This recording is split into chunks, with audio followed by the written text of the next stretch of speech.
Good morning, good evening, everyone, and thank you for joining me for another study of Tanya.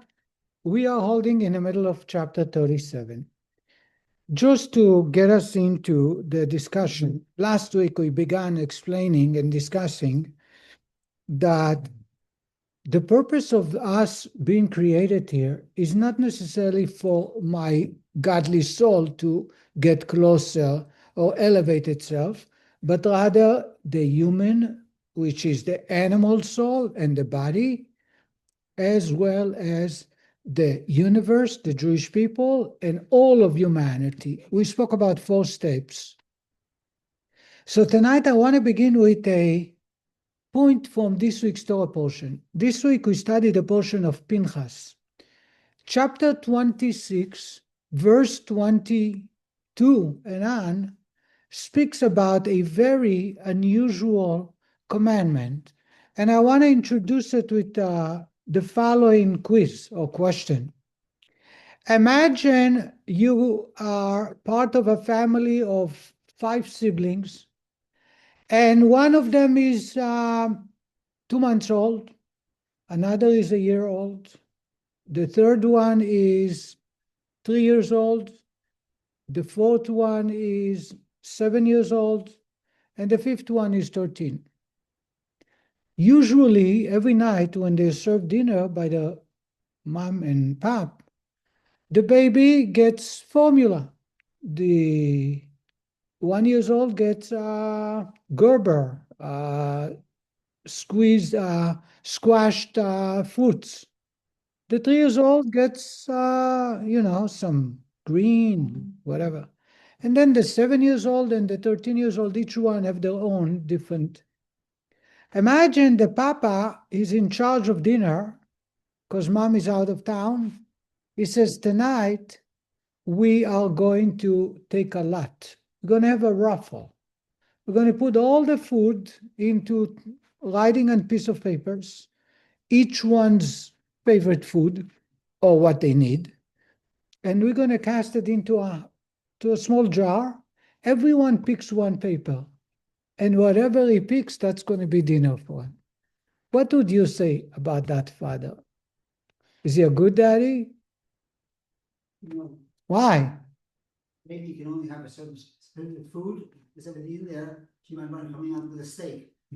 We call it today, in today's terminology, abusive daddy. Because you can't give an infant a piece of steak. And you can't feed a formula to a teenager, right? Each one deserves their type of meal for their body, for their nutrition. Imagine this is what God does in this week's Torah portion. He's gifting the Jewish people with the Holy Land, but he said to them, you will not be able to come together and walk it out. There is going to be a raffle, a lot. We're going to cast your names into a hat. We're going to cast and divide the land of Israel into 12 parts. And we are going to let each one pick a name of a tribe and a name of a land. It doesn't matter if it's in the valley, on the mountain, it's the desert, it's an urban city, it's no grazing for the animals. Whichever comes, that's your portion. How would you take that? Yes. Rigged. It was rigged. Shabbat made it come out the way he wanted to make out. It was rigged, right. But I don't understand. The Rebbe points out that usually you take an election, you elect representatives, each one looks for the interest of their constituents, and they come together and they kind of work things out. Hopefully they compromise. Nobody's completely happy, but everybody realizes that they have to give up some, and together they come up with a proper division. I would think this is the only way to divide the land. Yet God had decided through a lottery the portion that each one might possess. Says the Rebbe, the reason is because each section of the Holy Land had required different talents. You have one section which is by the sea. So they had to be fishermen. They had to be seamen. You have another one who is in a grazing land, a lot of open pasture, and they had to be shepherds. You have another piece of land that grows olive trees, grows wheat, barley, and they had to be farmers. And then you had to have people in an urban setting where they had to be merchants.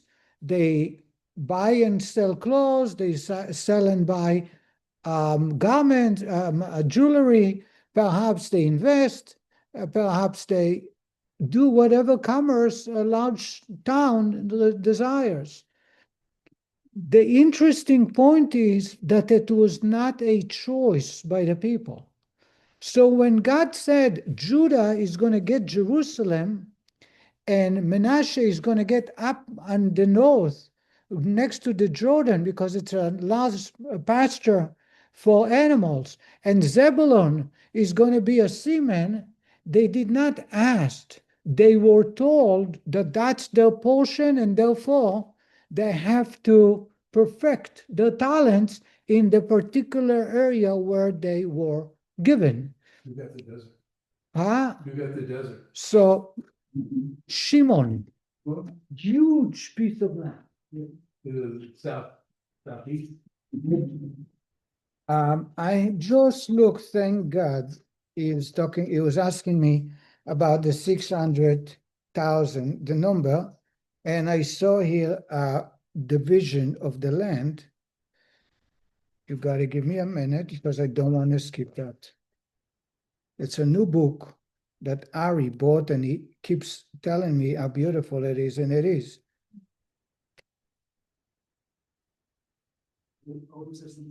Yeah. So Shimon and Yehuda got the desert, except Yehuda has a little of Jerusalem, it goes in. But as you see, Asher is by the sea. It's a terrain. There is no sea. It's not a port city. There is no ports. But they are by the water from Haifa, So, and Sidon. Israel, actually, biblical Israel is all the way about 10 miles into, about 10 kilometers into Lebanon. Sidon is part of the biblical Holy Land. So, and you have Reuven is across the Sea of Galilee. You have Zebulun, which is very close to the port city of Haifa.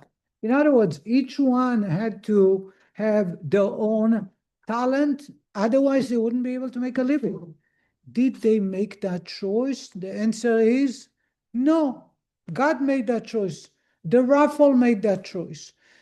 The Medrash tells us that I think it's important to share.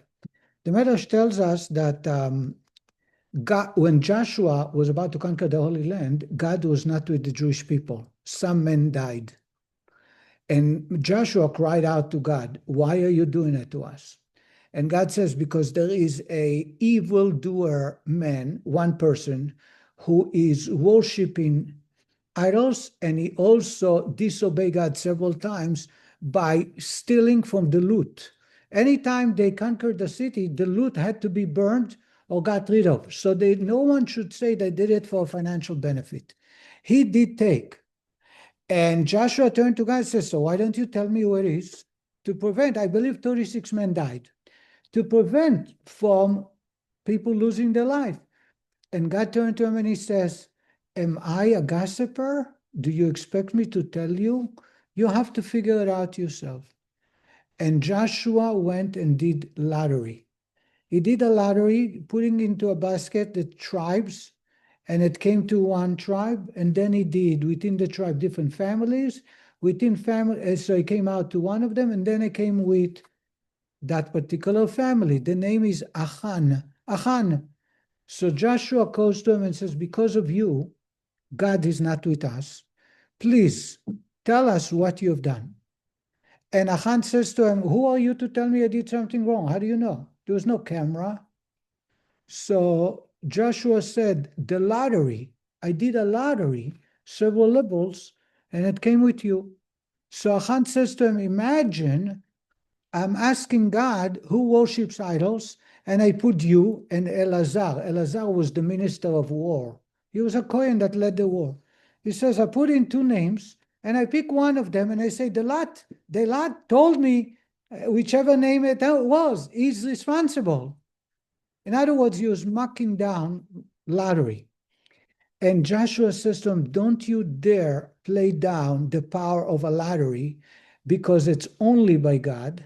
And if you are now going to cool down the power of lottery, it will affect later on when the Jews will be conquering the land and completely conquering and dividing about lottery. Therefore, for God's sanctity, please admit what you did. So everybody sees that a lottery is powerful. So Achan admitted, and Joshua turned to him and he says, because you have admitted and caused so much grief, you will be put to death. They stoned him to death. But by doing so, he says to him, make a confession, confess. He confessed, and Moshe and Joshua said, God has pushed you away in this world, but not in the world to come. You come back. You come. You will be earning a world to come, because he actually sanctified God's name. How? Not only by admitting, but showing that the lottery is a message directed by God.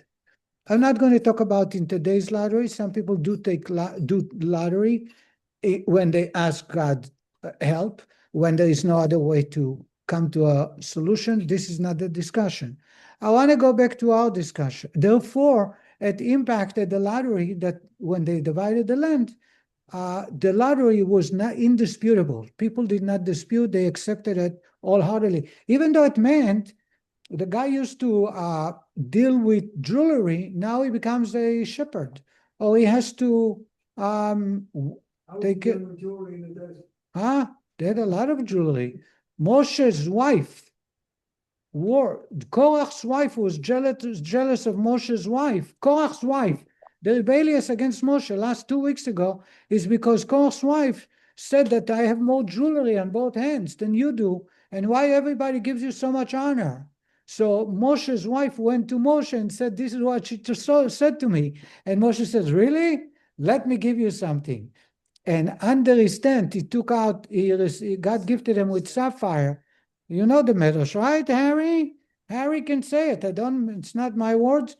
And he gave her a piece of sapphire to put on the ring. And she walked around. The beauty and the light it shone was superseding every jewelry in the world. And so everybody went to see Tzipporah's new ring.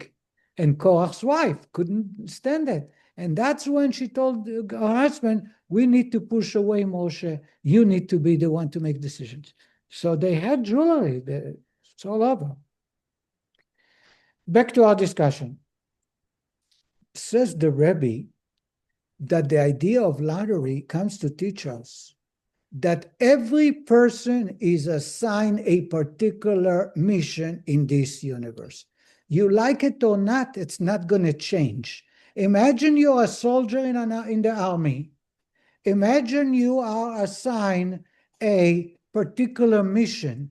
There is no if, but, and when. You just follow order. This is what the lottery comes to teach us. We are able to do it with pleasure when we realize that's how we serve God, or against our will. But the fact that the Rebbe, the divine providence, the idea of my part in the universe that is waiting on me to elevate it, to sanctify it, is something that I have no choice about. How do I know my part? How do I know what it is? So the Rebbe was asked several times, and it's recorded on videos and Sunday dollars, what is my mission? Usually the Rebbe would say that what you find yourself very talented or what you're currently busy with is because God had sent you there to achieve that particular mission. So there were many, I know about French, in the United States too, there were many youngsters that became Hasidic, and they felt that college environment is not for a Hasid, especially if unmarried.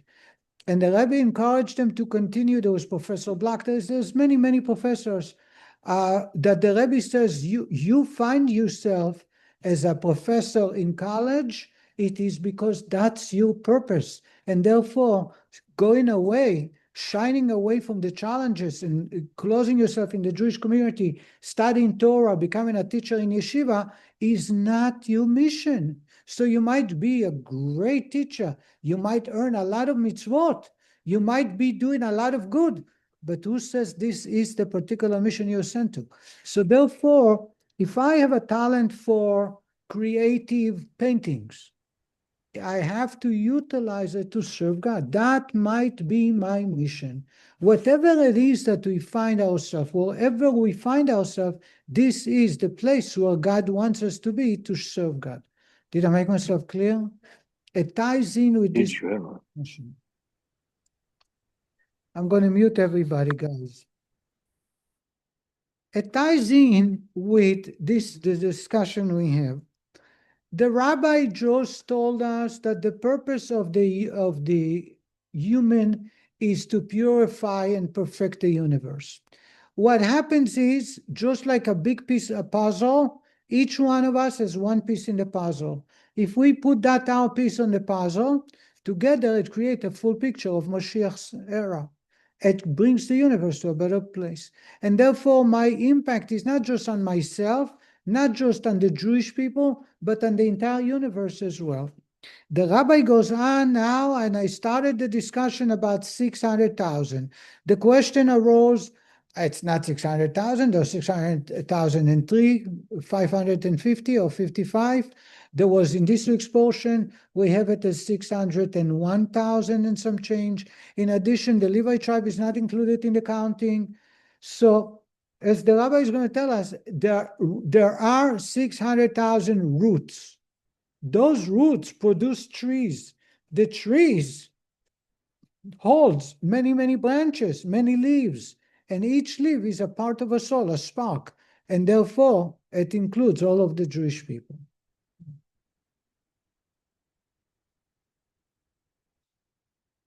Why do the rabbi is talking about 600,000? Because those 600,000 are responsible for the entire universe. I shared with you last week a Kabbalistic numerology that 6 attributes, 7 malchut is nothing because it doesn't do anything. But the first 6, if you multiply it by how many? By 10, by 5, by power of 5, right? 5, 5, 5, because why did I multiply it by 5? Because there are 5 soul powers. There are 5 different parts of souls. You come out to 600,000, and that is God's name, Yud K Vav K. Yud is 10 times, multiplied by 10. Hey is 5, Vav is 6 times, and Hey, it's the power of Hey, the power of 5. Now, Israel is 600 letters in the Torah, although the revealed part of the Torah contains only 304, 600,000 letters. But in reality, the Torah we know has 304,000. However, there's different ways of spelling parts of the Torah that will expand to 600,000. Does that address all the concerns about 600,000, Harry? David, anything else to add? No, their 600,000 is the foundational, or The roots, the right? roots, and then all the sparks from there. From that are the individual souls. Right. Thank you. And I think I shared with you, and David corroborated, that when you have a sunken ship, used to be, I don't know about today, they would have many, many divers, and each one will have one balloon. And then they would tie it to any hook or any spot that's possible. In one day, when they do it, 20,000 of them, it will lift the ship up into the outside the water, on top of the water.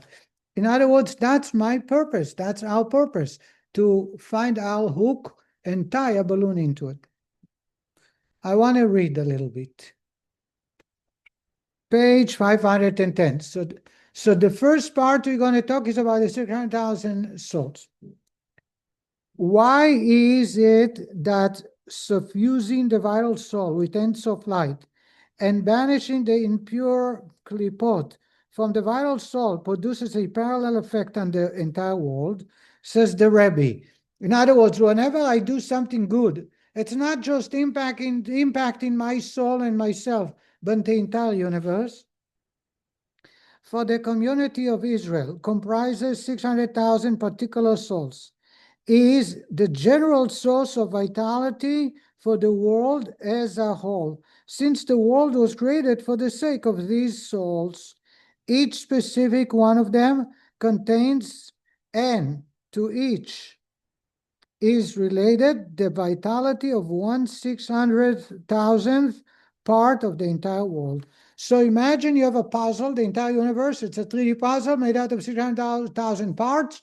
Each one of those parts belongs to one root of a soul. This part of the world depends on his vital soul for its elevation to God through the vital soul's own elevation.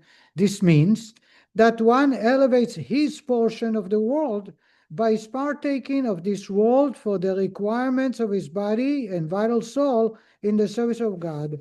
By using the objects of this world that one's body and vital soul need for the sake of serving God, one elevates his portion of the world. So when I eat for the sake of health, for my body to be healthy, I go to sleep and I use a comfortable bed, I use a car to take someone and give him a ride, or to go and meet my spouse, my children, my parents, etc., I am elevating those parts of the universe into God. For example, and you make them holy. You bring them into the domain of holiness. For example, eating, drinking, and the like, one's dwelling, and all his utensils. So if I build a house or I rent a house and I use it to sanctify God, I use it to tell the truth in the house, I respect the people who dwell in the house, I use it to eat kosher. What I'm doing is I'm taking the home and all its material and making it holy.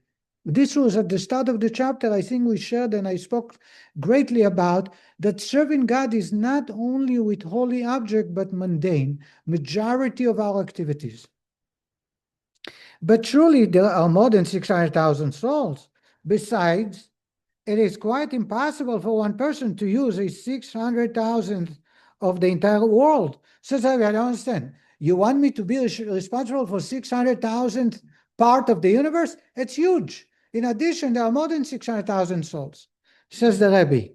These 600,000 particular souls, however, are roots, and like a root from which grows numerous branches, each root soul subdivides into 600,000 sparks, each spark being one neshama, says the Rebbe. Each root would have 600,000 small souls. Similarly, with the nefesh and ruach in each of the four worlds, Atzilut, Bria, Yetzirah, and Asiya, in each of these four worlds are found all three soul levels, nefesh, ruach, and neshama. So says the Rabbi, actually it's not 600,000, it's 1,000,000.8, because you have three universes, each one would have 600,000 souls. And each one of the 600,000 souls is split into 600,000. How much is 600,000 multiplied by 600,000? Anybody? 600,000 times 600,000. 3.6 E11. What is E? Equal. So it's 3 billion. 11 0? 3.6 to a power of 11. So it's in the billions. And so on. Yet, the statement means someone that once person saves, once one person is saving the entire world, each person represents the entire world. I cannot appreciate enough what you just said, because it ties in so beautifully to this. Harry brought down a midrash that tells us that anyone who saves a single soul is considered as if he saved the entire universe. And the reason is because that soul is one part of the puzzle. So therefore, the world is incomplete. It's not God's universe. You know when the universe is complete? When you and I are serving God and doing what's right. As long as there is somebody that's missing, I spoke last week, if you have a puzzle with 600,000 or 6,000 pieces, and one is missing, it has no value. Nobody is proud of it. That's why is equal to the entire universe. Another explanation is because one person you save, the future generations are untold good that they can achieve, and therefore it's invaluable. And the third one is a human being has no value. So the entire universe on one hand, 8-9 billion people, and one individual, their value is equal. Because as soon as you put value on a human, you have reduced the human being and removed God's image. When we say God's image, God created man God's in his image, it means he's unique, that never before or later there will be a human being like that. And therefore, it's considered like an entire universe. Does that help you? Snowflake. Huh? Like a snowflake. Like a snowflake. Each spark so therefore, 600,000 are roots, and they are multiplied by 600,000. The universe can be divided into, subdivided to 600,000 parts, but each one of those parts divided by 600,000. Then each one has one home, or maybe another winter home in North Carolina, but it's not that much, and God will drop us exactly where we belong. What's so fascinating is that the Jewish people are the wandering Jew. The wandering Jew. And one can ask, why?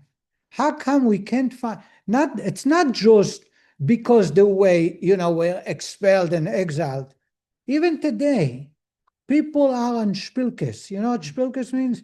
We have no ants in your pants. I think I shared the story before. In Detroit, there was a large congregation, but one day, about 40 years ago, the community members had started moving upwards, north. And so many moved that there was no value in keeping the synagogue. They decided to move up 5 miles ahead. So they were putting the synagogue for sale. Who purchased that? A church. A church moved into town. They purchased it. Are you allowed or not? I don't know. It's not. I'm not discussing it. 25 years go by, and now they build themselves from the money, the funds. They build themselves a new synagogue. Everybody's happy. The problem is 25 years later, there is migration up north, farther north. So now they're putting their building for sale. Who is buying it? The same church upgraded, and their members are moving north, and he saw that there is a better opportunity up north, so he purchased. Now they got the funds, and they're about to build a new synagogue. The pastor knocks on their door and says he wants to join the building committee. They ask him, what, you're not a member? He says, look, based on the experience, in 30 years' time, it's going to be mine. So I want to make sure you do it right. In other words, the Jewish people are always wondering. I see over here locally, I remember people who were born here, and they're gone. People who are here, they say, when I moved to town, they say 90% of Sarasotans are not native. They're not from here. Looking around, anybody who's born in town, the answer is no. Many times I see people, they say, oh, hi, how long have you been here? They think that they see me for the first time, so they think I just moved here. I say, before I answer, how long have you been here? They say 2 years, 3 years. I said, that's good to know because I'm here 30 years. And they are in a shock and awe. They can't believe there is a chassid that lives here for 30 years. Same is about my children. I said, I have kids who are born here. Do you have any children born here? But the children that are born here had left town. People are moving, constantly moving. People bemoan, parents bemoan, why aren't they living next to me? They can make a living right next door. People are constantly moving. The answer is here because each one has a spark, and that spark is found in particular place. And that's why I made myself here. How many times I ask people, what made you come move here? And they give such lame excuses or reasons that they make no sense. How many times people told me I drove down from up north to Miami and I stopped here for the night and I decided to move here? How many times? We have a member who had a mobile home. What do you call it? A caravan? RV. An RV.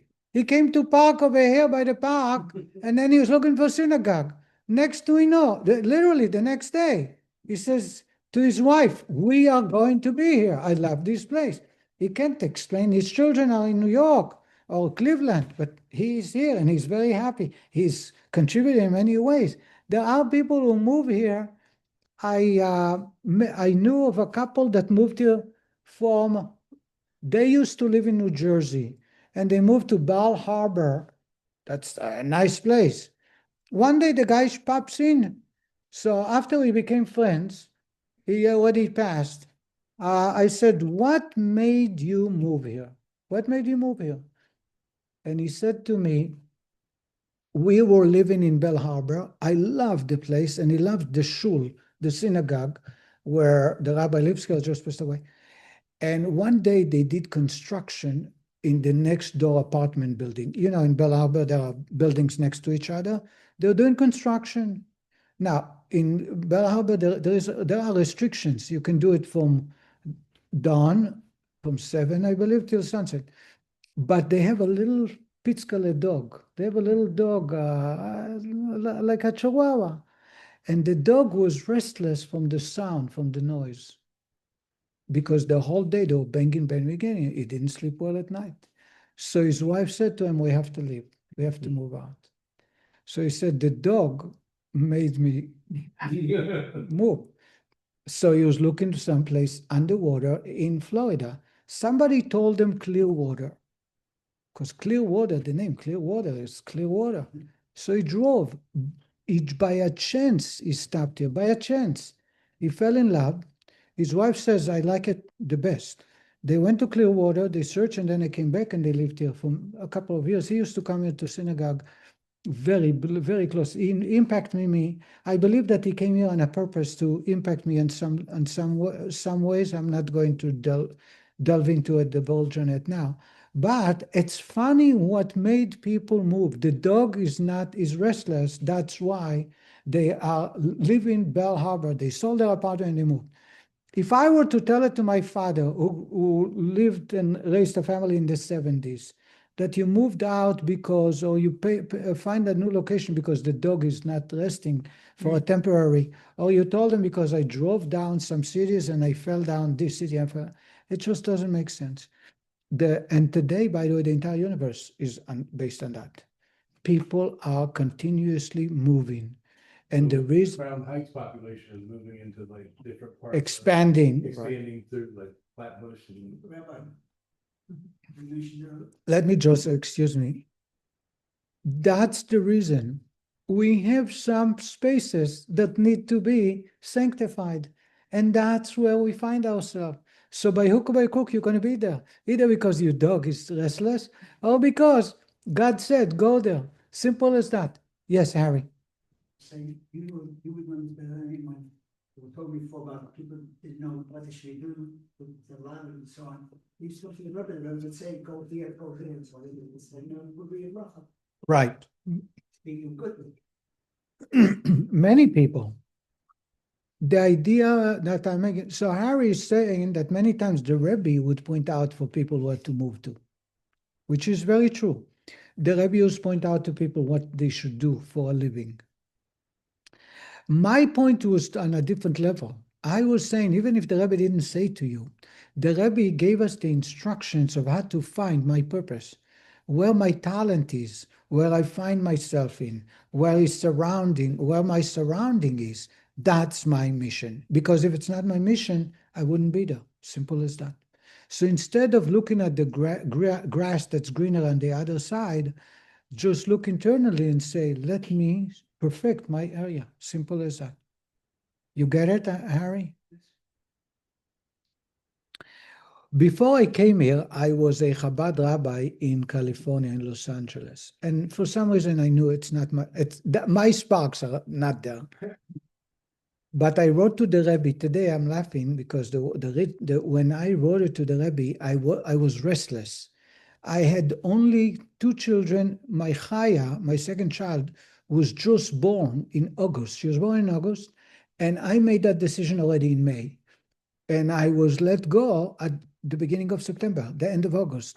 So, and she was a colicky child. So I was up at night. So I look at the letter today, I'm embarrassed.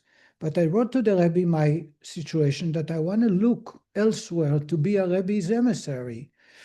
The Rebbe said to me, the Rebbe's response was, consult friends who understands you well.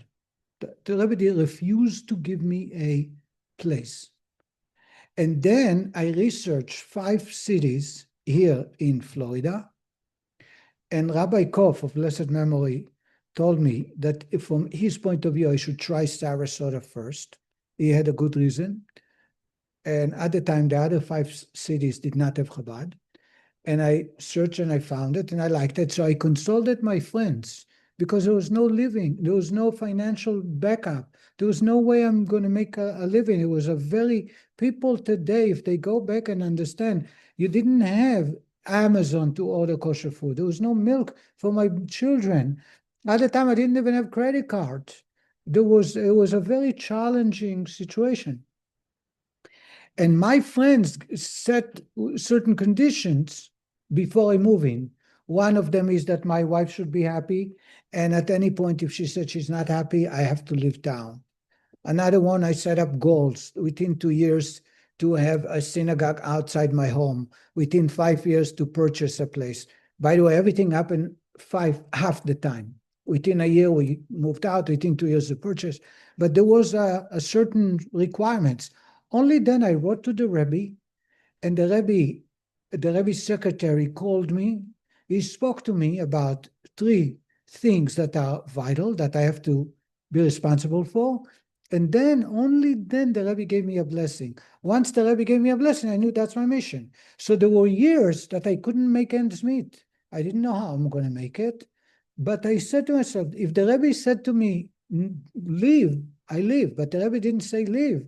Then I have no right to leave. So people would say to me, when are you going to leave town? I would say to them, ask the Rebbe. There's a very famous story I share on Simchat Torah that people got together and they said, we think that for your wife and children's benefit, leave town. And these were my friends. These were people who were coming to synagogue. They had no hope and they saw no future. After they all done, Barry Stein was a witness to that. After they all done, I said, I might agree with you, except the Rebbe sent me here. I'm like a soldier. So why don't you write to the Rebbe and ask them if, he should tell me to leave, then I'll leave. In turn, I turned to them and gave them a mission, which changed. It's not for now. What? I wanted to be close to the Rebbe. I want to be... Oh, the Rebbe sent me to California. As a yeshiva boy, when I completed yeshiva, the Rebbe, now they sent them for 1 year. At the time, it was for 2 years. In my class, there were 30 boys. And from the 30, 10 went to California, 10 went to Johannesburg, and 10 went to Miami. Now, Johannesburg, I couldn't because I had an Israeli passport, so you couldn't, the only American passports. And I didn't want to go to Miami for good reasons at the time. And God helped that they sent me to California. So I was there for 2 years. They were years that really trained me well how to be a mensch, how to deal with people, humans. Because in yeshiva, you are shielded. And after that, I went back to New York for a year, and then I was sent again to Los Angeles because they needed me.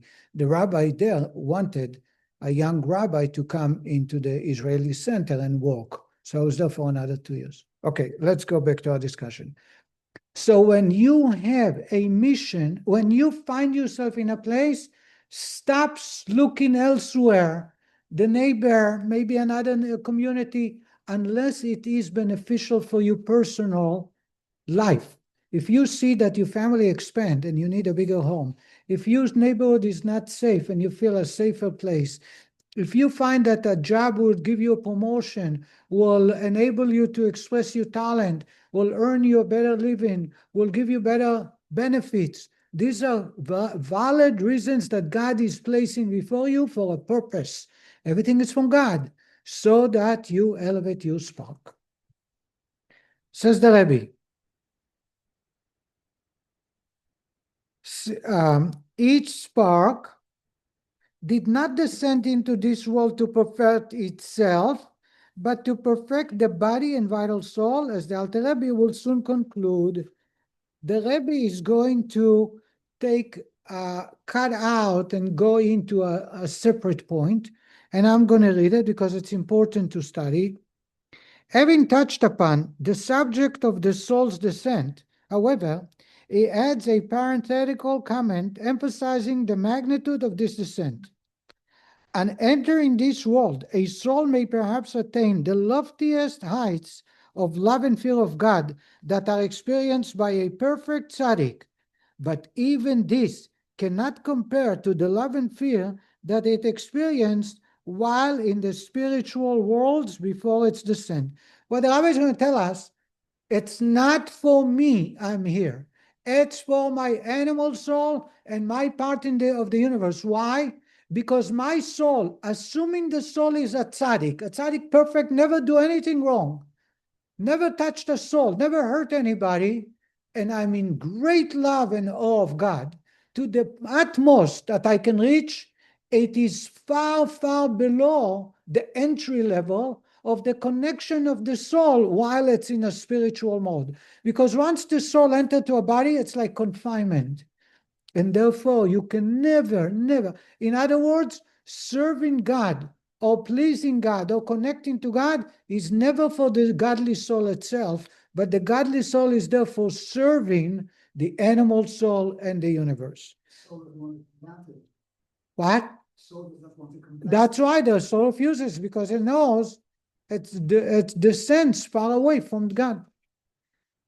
Though it is indeed a great descent, a veritable exile for the soul, for even if it becomes in this world a perfect tzaddik, serving God with fear and delighting in an abounding love of Him, it will not attain the quality of its attachment to God with fear and love that the soul experienced prior to its descent into this corporal world, nor even to a fraction of its earlier fear and love. Says the Rebbe, there is no comparison to the bond and connection to God when the soul is before it entered the body. In fact, there is no comparison or similarity whatsoever between them, between the love and fear of God experienced by a soul on earth and that of the soul above. For as is obvious to every intelligent man, the body could not bear, etc., a love and fear of such intensity as the soul experienced above in the spiritual realms. So therefore, it's not another proof that it's not for attaining greatness or closeness to God, because you actually are far, far from any level of closeness to God that is there before the soul enters the body. Having concluded his comment on the formidable nature of the soul's descent, the Alter Rebbe returns to his original point. The descent of the soul is not for its own sake, but, I'm reading at page 513, its descent into this world, to be clothed in a body and vital soul, is for the sole purpose of perfecting them, perfecting the body, perfecting the animal soul, perfecting the universe. To separate them from the evil of the three impure klipot, of, by observing the 365 prohibitions and the offshoots, that is, by observing the biblical and rabbinical prohibitions, and to elevate his vital soul together with the portion of the world at large that relates to it, binding and uniting them with the Ein Sof light, which he draws into them by performing all the 248 positive mitzvah through the agency of the vital soul. Since the vital soul is the one that performs all mitzvot involving action, as explained above in chapter 36, that the divine soul can activate the body in performance of mitzvot, of the mitzvot, only by way of the vital soul, it is likewise written in Rabbi Chaim that the divine soul itself does not need perfecting at all, and there is no need for it to be embodied in this world in a body and vital soul, except to draw down light to perfect them, the vital soul and body. The rabbi, one more thing the rabbi is going to say, and this is parallel exactly the mystery of the exile of the Shekhinah, whose purpose is to refine the sparks of holiness which fell into klipot. So too does the divine soul enter into exile within the body and vital soul in order to perfect them and to extract from them the sparks of holiness which they contain. There is something called the exile of Shekhinah. Shekhinah is divinity, godliness. It is in exile. And the reason it is in exile is because God wants us to perfect the universe and bring godliness back to the universe in a revealed way. As long as it's not there, the exile, the Shekhinah is in exile. That's in general the idea. Now, yes, Harry?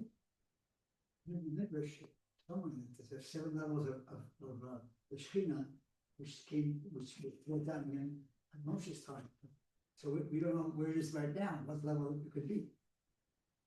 Moshe brought it down, but then it went back up. We don't know where it is. There were 7 scenes. What? Elevated from the universe is what exile. When you say exile, it means here, enslaved or bound with ropes. For me, exile is God is not felt here. God is not revealed here. God is here, but in a state of slumber, sleeping, one eye is closed.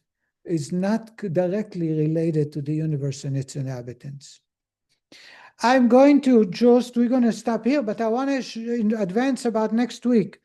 The rabbi is going to tell us that because everything we study, that action is done, is the greatest way to serve God, the rabbi is going to talk in this chapter for 2 more points. One is the idea of tzedakah, which is the general mitzvot. It's all encompassing every mitzvah. And the other one is, which one is greater, study of Torah or mitzvot? Harry asked me a couple of weeks ago about this, and the rabbi is going to address that. But what the rabbi is going to tell us is that the idea of tzedakah, anytime the Torah says the mitzvah, without specifying the mitzvah, it refers to tzedakah. And the reason is tzedakah might be financial, tzedakah might be giving volunteer, tzedakah might be giving good advice without asking for a return. That is what tzedakah, because it is the essence, the very core, the DNA of every other mitzvah that involves action.